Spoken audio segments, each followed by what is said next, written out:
Et donc voilà, je me suis fait ghoster. Hello les amis, j'espère que vous allez bien. Bienvenue dans une nouvelle vidéo. On est lundi soir, je viens de rentrer du travail, je suis en train de me faire des gnocchis. Je vais mettre du gruyère et de la moutarde dessus et ce sera très bien. Et j'aurai tout donné.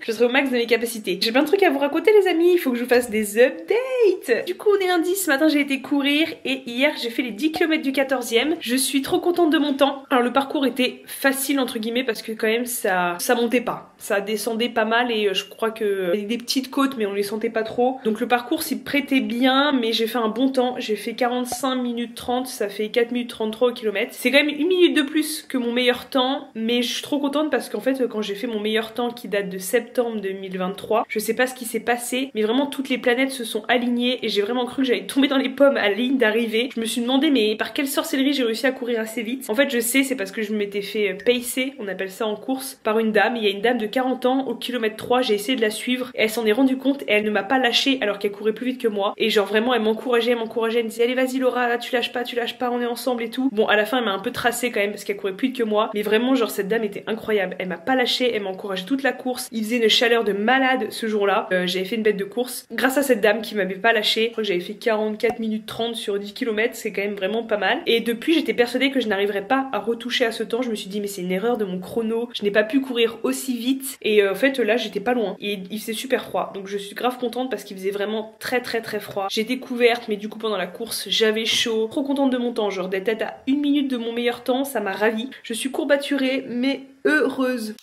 Je me suis aussi rendu compte d'un deuxième truc en ce début de semaine. Tant que j'ai un travail où je dois me rendre tous les jours, je me rends compte que j'ai vraiment un énorme problème avec l'autorité. Un très gros problème avec l'autorité. Je le savais, mais j'en avais pas pris conscience à ce point. Je ne supporte pas l'autorité, surtout l'autorité injustifiée, mais pour moi l'autorité est très souvent injustifiée. Je sais pas d'où me vient cette impossibilité de recevoir des ordres ou quoi que ce soit, mais je ne supporte pas ça. Là j'ai quand même pas de collègues, pas de supérieur hiérarchique en direct. On veut me dire quelque chose, c'est par Slack. Je n'ai jamais vu un de mes collègues, j'ai vu ma supérieure hiérarchique 2 fois, mais vraiment je supporte pas l'autorité, je ne supporte pas, genre vraiment même quand c'est à distance, même quand c'est virtuel, genre vraiment il suffit qu'on me lâche un merci un peu sec, j'ai envie de répondre, par contre on se détend, tu vois, genre vraiment je ne supporte pas ça, c'est quand même problématique et je sais que je vais avoir trop de mal à travailler en entreprise si un jour je dois travailler en entreprise, si je sais pas par quelle sorcellerie je me retrouve dans ce bourbiax, mais c'est très embêtant, c'est extrêmement embêtant, c'est pour ça je crois je déteste l'entreprise, je peux pas l'autorité, je peux pas les collègues, je peux pas c'est pour ça que je veux devenir prof, c'est parce que je peux pas supporter ça, c'est pas possible en fait, c'est au-dessus de mes forces.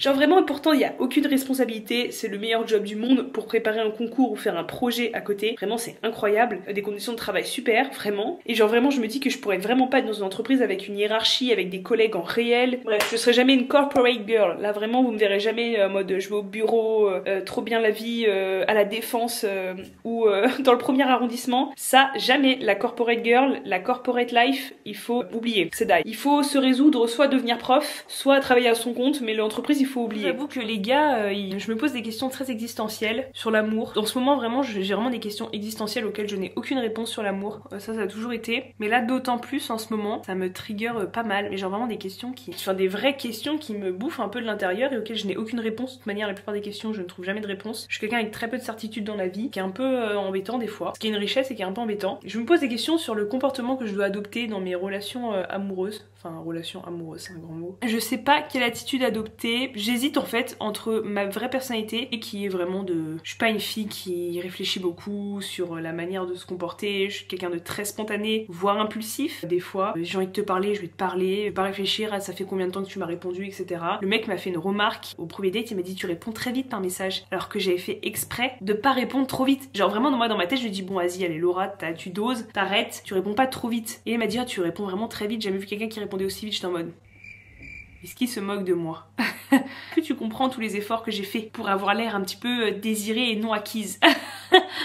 Pour avoir l'air d'être une meuf très occupée qui n'a pas le temps de te répondre. Est-ce que tu te rends compte? Non bref ouais mon truc c'est que je suis pas une meuf qui va voir que le mec ça fait 24 heures qu'il m'a pas répondu et qui du coup va laisser 24 heures. Je suis pas comme ça, je sais pas ma personne, honnêtement c'est pas ma personnalité, je suis quelqu'un de très spontané, j'aime pas trop toutes les techniques, faire des stratagèmes etc, c'est pas moi, genre pour moi l'amour ça doit être agréable, simple, ça doit pas me prendre la tête, ça doit pas être un jeu en fait. Je déteste tous ces jeux de séduction débiles, je trouve ça pas excitant, je trouve pas que ça séduise qui que que ce soit en fait. Enfin pour moi ça fonctionne pas, ça m'énerve, je trouve que ça fait du mal plus qu'autre chose, que ça occupe l'esprit pour rien, j'ai d'autres choses à penser que de savoir quand est-ce que je vais répondre au mec, qu'est-ce que je lui dis et machin et truc. Non c'est bon, j'ai pas le temps, pas l'envie, juste je suis intéressée par toi, bah je te parle, voilà, je vais pas m'amuser à dire non mais je réponds pas trop parce qu'il faut qu'il me désire.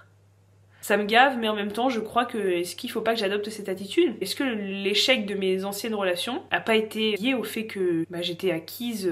Je déteste cette grille d'interprétation, hein. Franchement, c'est tellement facile de dire ta relation n'a pas marché parce que tu étais grave acquise, parce que tu lui as trop montré que tu l'aimais, et du coup le mec il en avait plus rien à cirer, il faisait tout ce qu'il voulait de toi, etc. Je déteste cette grille d'interprétation, je trouve qu'elle est extrêmement réductrice. Je trouve que quand un homme te respecte pas, qu'on arrive encore à mettre ça sur la gueule de la femme en disant bah aussi t'étais trop acquise, c'est ta faute, alors que juste t'es une meuf gentille, naturelle et saine qui répond et qui essaie de partager quelque chose de sincère avec quelqu'un, et on va encore te reprocher d'être trop acquise, encore justifier l'échec de la relation en le mettant sur ta responsabilité. Mais de l'autre, est-ce qu'il n'y a pas une part de vérité là-dedans? Je me pose vraiment la question mais une vraie question, est-ce qu'il n'y a pas une part de vérité là-dedans? Est-ce que j'ai pas l'air trop acquise, trop enjouée? Enfin moi je suis pas quelqu'un qui, je sais pas, qui cultive des options à côté, genre je suis pas quelqu'un qui joue sur plusieurs tableaux, je suis pas quelqu'un qui fait des stratagèmes pour plaire, etc. Et je me dis, est-ce qu'il faut pas se protéger comme ça, quoi? Voilà, est-ce qu'il faut pas trop donner? Est-ce qu'il faut se montrer distant? Est-ce qu'il faut être un peu calculateur? Je me pose des vraies questions, vraiment, sur l'attitude à avoir, qu'est-ce qu'il faut être? Et le discours de mais sois toi-même Laura, la bonne personne t'acceptera comme tu es, bah j'aimerais y croire, mais je crois qu'il y a des codes à respecter, des codes de distanciation, et en fait j'ai l'impression que toutes les codes qu'on nous demande de respecter dans la phase de séduction, de flirt, sont totalement contraires au but escompté, c'est-à-dire s'aimer. Il faut se montrer distant, il faut montrer qu'on a d'autres options, il faut continuer d'avoir d'autres relations en même temps, voir si l'herbe est pas plus verte ailleurs, garder le champ des possibles ouvert, voilà, donc que des actions, que des actes, que des attitudes complètement contraires au but qui est de trouver l'amour, d'avoir une relation agréable avec quelqu'un. Et donc je sais pas, est-ce que j'ai les bons codes? Est-ce que je comprends ce qu'il faut faire? Est-ce qu'on me traite pas n'importe comment parce que j'ai pas les bons codes? Comment je dois agir pour me faire aimer? Est-ce qu'il faut que je sois moi-même? Est-ce qu'il faut que je joue à la fille distante qui calcule le temps de réponse des messages, qui accorde pas trop d'attention, qui joue sur plusieurs tableaux? Qu'est-ce qu'il faut que je sois? Parce que la dernière fois que j'ai tout donné, la dernière fois que j'ai été moi-même, et bah ça a pas marché. C'est pas facile de refaire confiance, de se refaire confiance, même pas faire confiance à l'autre, c'est de se refaire confiance, de se dire qu'on fait pas n'importe quoi et qu'on s'engage pas dans n'importe quoi. Je m'engage dans rien, hein. Pour l'instant il y a rien, je vous adapterai, hein. Je sais plus comment agir dans la séduction en fait. Je ne me fais plus confiance. J'ai plus confiance aux hommes, ça c'est sûr, mais je ne me fais plus confiance non plus. Hello les amis, on est mardi, j'espère que vous allez bien. Rentrée du travail, faut que je vous filme autre chose que des plans de moi en train de parler en rentrant du travail. J'abuse, j'ai mis mon petit nœud, j'aime trop, j'en ai commandé un autre, dès que je le reçois je vais vous montrer, j'aime trop, ça me va trop bien, ça fait trop un petit charme, j'aime bien. Je suis en train de bosser mon cours sur la technique, voilà, j'essaie de faire de la mémorisation. Franchement, j'ai noté, je vais poser la caméra, ça va être mieux. J'ai vraiment remarqué que c'est beaucoup plus simple de travailler les cours que vous avez fait vous-même. Genre, il y a 3 niveaux de difficulté. Bosser un cours que t'as jamais lu, auquel t'as même pas assisté, bon là c'est pour la mémorisation, c'est une vraie galère. Bosser un cours que t'as déjà travaillé ou au moins que tu as repris toi-même. Moi c'est essentiellement des cours de prépa à irrigation et ils sont franchement très difficiles. Le prof il est très bien, hein, il est génial, mais la moitié des auteurs c'est Saint-Augustin, Duns Scott, enfin... trucs que j'ai du mal quoi, j'ai vraiment du mal, les trucs qui ont pas trop envie de rentrer dans ma mémoire, pas des auteurs avec lesquels j'ai été très amenée à réfléchir ces dernières années. Donc les cours de prépa agrégation que j'ai, Heidegger, tout ça, c'est que des auteurs que j'ai quasiment jamais vus de ma scolarité, donc c'est un peu une galère. Mais bon, c'est des cours que j'ai déjà bossé l'année dernière, donc il me reste quand même des bonnes brides, des bribes ou des brides? Des bribes. Oh je sais jamais, j'ai une pote qui me corrige là-dessus mais je sais plus. Bref, il me reste des bribes de souvenirs. Mais alors par contre bosser les cours que t'as fait toi-même, là les notions que j'ai fait moi-même, mais c'est une masterclass. Je me rends compte d'à quel point j'avais fait un bon travail. J'étais persuadée que mon truc était pas si bien que ça, que j'avais mis trop d'informations, que c'était pas clair, etc. Et je relis mon truc mais je dis mais c'est très bien ce que j'ai fait. Et franchement en termes de mémorisation ça n'a rien à voir, c'est tellement plus simple, tellement plus satisfaisant. Franchement je suis dégoûtée de pas avoir eu plus de temps, genre que le concours soit pas dans 6 mois supplémentaires pour avoir eu le temps de faire toutes mes notions, de toutes les mémoriser parce que c'est un vrai plaisir de mémoriser ce que tu as fait toi-même en fait. Et c'est très bien ce que j'ai fait. Franchement mon travail par notion est très bien, après on verra si j'arrive à réutiliser ce que je propose dans mon cours. Donc aujourd'hui j'ai fait le second discours sur l'origine et les fondements de l'inégalité parmi les hommes de Rousseau, où il traite la technique et en gros il dit que la technique c'est ce qui a perverti l'humanité, que l'homme à l'état de nature était un homme solitaire, heureux, indépendant, et que la technique qui l'a mené à la propriété, qui l'a mené à l'état civil, à la société moderne, l'a rendu dépendant, misérable, aliéné. Et donc c'est super intéressant. Je vais essayer de remettre 1 heure de travail en plus ce soir parce que je suis un peu juste. Et en fait ce qui me frustre c'est que j'ai tellement de cours que j'adore avec plein de références hyper intéressantes, notamment des cours de philosophie politique. Je vous jure que c'est un sujet de philosophie politique mais j'ai tellement de références. J'ai un sujet de philosophie politique, je dead. Alors je dis ça se trouve, j'ai avoir une note éclatée au sol parce que je vais avoir tellement de références que je vais oublier le cœur du problème. Mais si c'est un sujet de philosophie politique, je dead. Franchement, j'aime trop ça. J'aime trop la philosophie politique. Et il n'y a pas mieux, la philosophie politique et la philosophie de l'art. C'est incroyable. C'est les best. Dites-moi quelle philosophie vous préférez, mais moi la philosophie des sciences, j'ai du mal. La métaphysique... ça me gave aussi. Bah après il y a plein de types de philosophie hein, mais la philosophie du droit j'avais bien aimé aussi. C'était intéressant mais bon dans le cadre du concours c'est pas hyper pertinent mais j'en avais fait. La philo morale aussi c'est pas mal mais c'est pas ma préférée. Philosophie politique, philosophie de l'art, philosophie du droit, philosophie morale après. Et sinon je vais vous donner un tips, j'ai mon ami Idriss, je sais pas si tu as regardé cette vidéo. Cœur sur toi Idriss qui m'a donné une super référence pour la philosophie de l'art, c'est un podcast extraordinaire. En fait c'est un podcast issu d'un livre que j'ai pas encore acheté mais que je vais acheter, il est cher mais je vais l'acheter. Je crois que ça s'appelle Histoire philosophique de l'art et elle a aussi fait un podcast issu de son livre qui retrace vraiment l'histoire de la philosophie de l'art de l'Antiquité jusqu'à maintenant. J'en ai écouté quelques-uns et c'est très bien fait, c'est très clair, c'est passionnant. J'ai écouté que la philosophie de l'art antique, mais voilà, ça retrace l'histoire de la tragédie, les premiers arts, que signifiait l'art à cette époque, quelle est la valeur de l'art à cette époque, comment sont considérés les artistes, est-ce qu'ils sont considérés comme des artisans, est-ce qu'ils sont considérés comme des descendants de Dieu, des êtres inspirés, enfin voilà, c'est hyper passionnant, quelles sont les théories qui dominent à cette époque-là. Et alors honnêtement, avec ça, en esthétique, au concours, vous êtes calés. Le problème, c'est que je découvre ça un peu tard. Sinon, bon, je vais vous updater tous les jours de ma situation amoureuse. Hein. Vraiment, je vous jure, ça fait trop du bien de ressentir un petit peu l'euphorie propre au flirt. Ça fait tellement longtemps que j'avais pas ressenti ça. Oh. C'est cool hein. Du coup ce que je voulais dire c'est que je réfléchis donc évidemment à comment me comporter. Bon j'ai opté d'être moi-même de toute manière, sinon le mec si je suis pas moi-même quand il va apprendre à me connaître il va tomber de 50 étages, il va dire c'est quoi cette zinzin. J'avais pas signé pour ça. Mais évidemment on se pose des questions sur l'attitude à avoir comme je vous ai dit hier. Vous allez être fiers de moi parce que j'ai fait deux choses que je ne faisais pas avant. Déjà je lui ai dit, enfin redit que pour moi c'était couple ou rien. En tout cas pas au début je lui ai pas dit vas-y tu te mets en couple avec moi sinon tu me revois pas, non. Même si j'aimerais bien. Un minimum bon d'attente, de bon sens. Je lui ai redit au rendez-vous en mode ouais moi c'est vraiment couple. Voilà, c'est pas autre chose mon gars.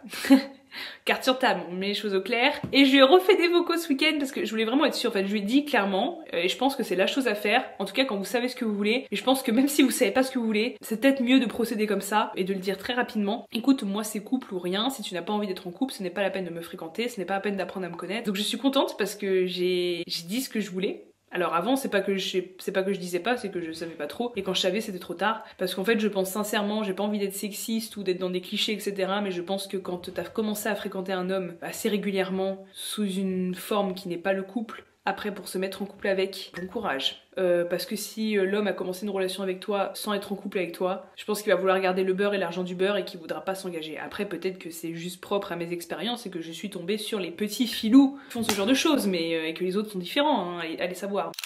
Hello les amis, je suis désolée, ce vlog est une catastrophe. Je n'ai pas réussi à filmer d'autre chose que du blabla. Je voulais vous filmer des plans un peu sympas, en mode sport, en mode rangement, en mode avec un petit peu de musique et tout. J'ai pas réussi, je vous avoue que je suis fatiguée. Je suis vraiment fatiguée. Je travaille 6 jours cette semaine. C'est très bien parce que du coup je travaille bien la philo, je suis très contente. Je travaille tellement bien en ce moment la philo que j'ai presque envie de croire que je vais réussir à avoir le concours. En tout du moins comment je serai pas mal prête. Et ça c'est très chouette parce que du coup je me sens bien alignée avec moi-même. Mais l'autre c'est que je suis vraiment KO parce que en fait c'est pas tant le taf etc. Bon même si du coup j'organise pas ma vie comme je veux, que j'ai des horaires etc. Mais ça c'est pas grave. C'est que ça m'a vraiment trigger cette histoire de date, de machin, ça a fait remonter trop de trucs. Je sais pas comment les gens vivent en leur intériorité, comment ils vivent en première personne. Et moi c'est un enfer parce que là depuis ce date j'ai vraiment le cerveau qui tourne en boucle, me posant tout un tas de questions, m'empêchant de dormir.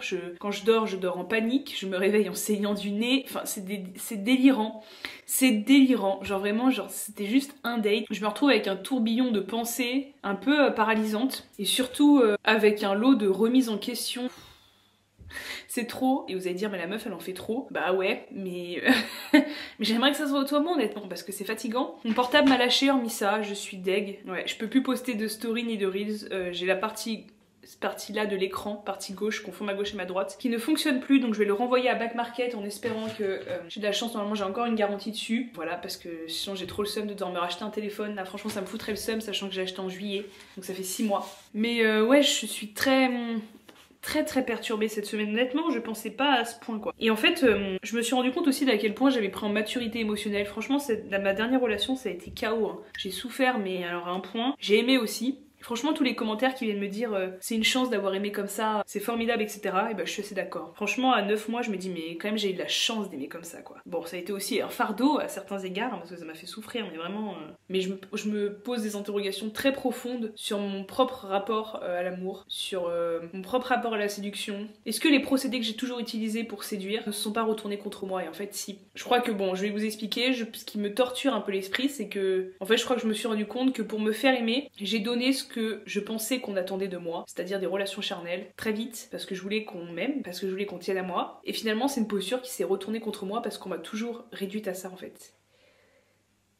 Et j'ai l'impression que quand je donne pas ça, et bon on s'en fout. Je suscite pas d'intérêt en fait. J'ai l'impression que je peux susciter de l'intérêt que par ça, qu'on peut avoir envie de me voir que pour ça. Et en fait c'est pas qu'une impression, franchement, je trouve que quand même empiriquement c'est quelque chose qui se confirme en fait. On a envie de me voir parce qu'on me désire, mais pas parce qu'on a envie de me parler, ou parce qu'on a envie de sortir avec moi, ou de faire des trucs avec moi, etc. Si on a envie de me voir, c'est parce qu'on me désire. Et du coup j'avais toujours tendance à donner et même à séduire, axer la séduction sur les relations charnelles parce que je savais que c'était quelque chose qui pouvait faire que les hommes s'intéressent à moi. Et finalement c'est quelque chose qui s'est retourné contre moi puisque oui ils s'intéressaient à moi mais du coup que pour une chose précise qui était les relations charnelles et pas pour tout le reste.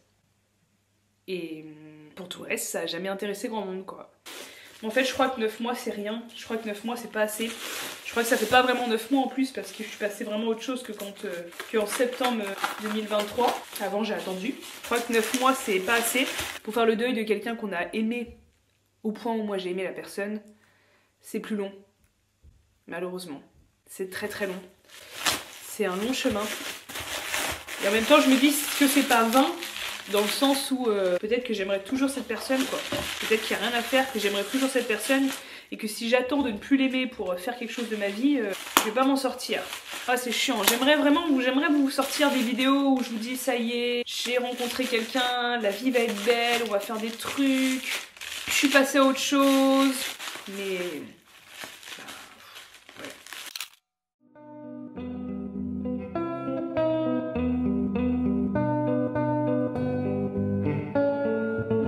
Blues partout, blues tout le temps, nécropole, blues, monde moderne, blues, pantin, virage, ravin, dérapage, blues, passage à l'âge adulte, prends-toi un peu en main, démolition des fantasmes, première grosse claque, blessure nouvelle, blues, blues partout, blues tout le temps, réveil, blues, jour sans fin, blues, levé en retard au bout de 5 sonneries, paupières collées au ciment, blues, douche trop longue, café brûlant, avalé trop vite, bouche en papier de verre, estomac vide, mois de janvier, froid sibérien, Saint-Jean hiver, blues, blues partout, blues tout le temps, labyrinthe, blues, piège à rat, blues, veuillez patienter pour régulation du trafic, blues, pub de merde, débilisante, agressive et putassière, pardon de vous importuner, volare et cantaré, voyageurs sous les roues, blues, blues partout, blues tout le temps, clodo blues tous les 7 mètres, qu'est-ce que je peux faire, semi-violence, lâcheté, impuissance, blues, sans papier qui claquent leur nom POPMU, prostituée, toxico, égaré, rhum cabossé, pétition, blues, barbarie, blues.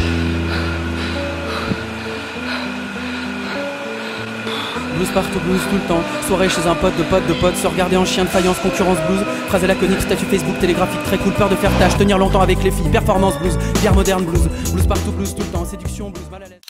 Respecter ma journée off, là j'ai une bonne énergie tout d'un coup. Trop belle, mais vérifier ma vie, ça c'est ma routine de tous les soirs, un petit oxydant, je l'aime trop, masque, toujours des yeux, pas de chance. On va vraiment se transformer en date, je vous ai dit hein. Je vous invite à aller la voir parce qu'en plus il y aura forcément une offre pour vous. J'allais manger dans mon salon et mon espace, genre s'il y a des vêtements qui traînent, je vais les ranger. Je suis pas parce que je n'agis pas comme telle.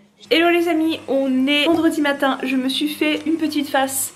Hop, faut vraiment que j'investisse dans des lumières dans cet appartement parce que là c'est catastrophique. Je vais vous montrer ma tenue, franchement j'aime bien. Il fait un peu plus chaud donc ça y est, je peux remettre mes petites tenues. Hop. Petite jupe, petit haut. Franchement j'aime trop. C'est sympa non? Et puis petit make-up, tout simple, mes cheveux sont pas secs. Ce qu'on va faire c'est qu'on est du coup vendredi et je vais aller me prendre un English breakfast avant le travail au café à côté de chez moi, franchement ils sont trop cool. J'ai trop envie de faire un truc qui change un peu et voilà. Et voilà, on va faire la gourmande, on va aller prendre un English breakfast. J'aurais mieux fait de travailler mon anglais un peu moi dans ma vie. Je vous emmène avec moi, j'ai retrouvé la forme, j'ai bien dormi, j'ai cleané mon appart hier soir après le sport. Ça y est, ça va mieux, j'ai retrouvé mes esprits. Francis, tu as tant de choses à dire, mais le tout reste enfermé. Et quand tu ne sais plus quoi dire, tu te mets à pleurer. Mais ça, ton public le voit pas, tu l'incites à rêver pendant que toi, tu le regardes. Francis, les mots restent bien coincés devant souvent cette fille qui ne demande pas mieux que de se faire aimer. Mais toi tu sais pas comment t'y prendre, ta gorge se resserre et ton cœur. Hello les gars, on est samedi, j'ai commencé une nouvelle vidéo, mais bon voilà, je voulais clôturer la vidéo sur le fait que j'ai bien fait de me poser toutes ces questions et d'être méfiante, et ça ne m'étonne pas que ça m'ait trigger autant, parce que bah voilà, la vérité c'est que le mec m'a ghosté, alors que... Enfin... Je n'ai rien fait, je n'ai strictement rien fait. J'étais la personne la plus normale du monde. Je suis tellement surprise, genre vraiment le mec, quand je vous dis le soir, il m'a bombardé de compliments. J'avais l'impression d'être la 8e merveille du monde. Il m'a fait tellement de compliments, genre vraiment il m'a saucé de ouf. Et moi j'étais tellement flattée, tellement contente, il avait l'air tellement OP, il m'a parlé de couple et machin et trucs. Enfin pas en mode je vais me mettre en couple avec toi tout de suite, mais en mode oui j'ai envie d'être en couple, j'ai envie d'être posée. Il m'a fait toute une sérénade sur j'ai une sœur jumelle, je respecte les femmes, je suis quelqu'un de trop gentil, vraiment vu que j'ai une sœur jumelle, et bah je sais ce que c'est que la souffrance faite aux femmes, etc. et tout machin, du coup je les respecte, je suis vraiment quelqu'un de trop gentil, je me fais marcher dessus et tout. Il m'a dit vraiment des trucs genre, enfin vu comment tu es intelligente et belle, etc.